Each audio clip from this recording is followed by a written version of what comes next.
رمضان داخل علينا. كل سنة بنستعد لرمضان بإن احنا بنحضر قوائم الأكل اللي هنعملها، العزومات، المسلسلات اللي هنتفرج عليها، الختمات اللي هنختمها والقرآن اللي هنقراه.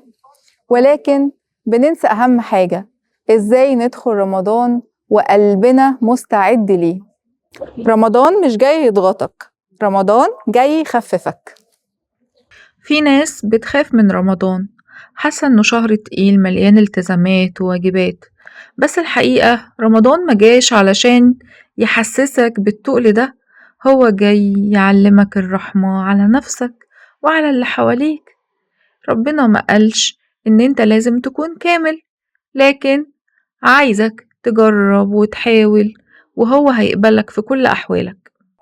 حقيقي استقبال رمضان بيبدأ بالنية مش بالجدول.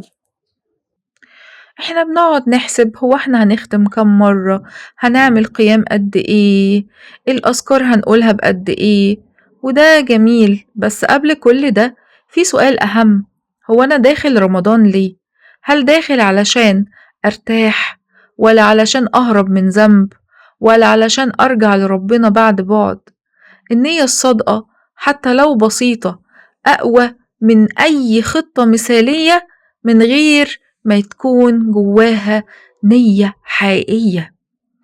قول يا رب أنا داخل عليك زي ما أنا، لا هتجمل ولا همثل إن أنا قوي، بس أنا هحاول أكون معاك صادق.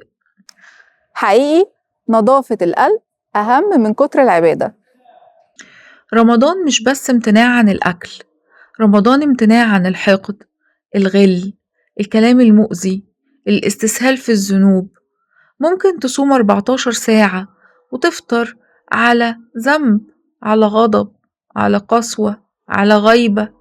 عشان كده استقبال رمضان الحقيقي إنك تسأل نفسك، يا ترى مين محتاج إن أنا سامحه؟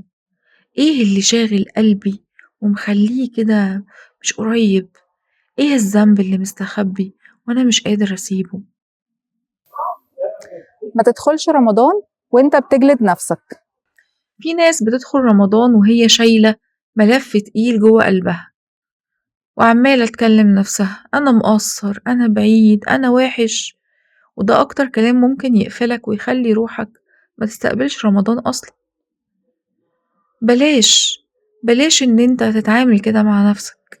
في فرق ما بين الندم وجلد الذات. رمضان جاي يعلمك إنك مهما تقع هتقوم تاني. أول أيام رمضان مش مقياس. مش شرط أول يوم تحس بحاجة، ممكن تحس بتعب، بفتور، لخبطة. لأن الطبيعي القلب زي العضلة، مش فجأة هيبقى صاحي وروحاني. ما تستعجلش الإحساس وما تقارنش نفسك بحد. الرحمة هتتنزل في قلبك بالتدريج، واحدة واحدة. خلي رمضان مساحة في قلبك قبل وقتك وما تضغطش نفسك.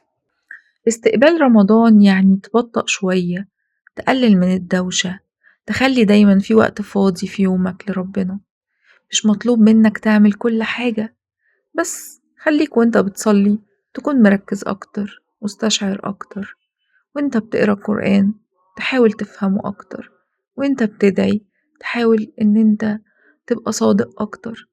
القليل المستمر أحب عند ربنا من الكثير المتكلف. رمضان شهر تزكية مش شهر إنجازات.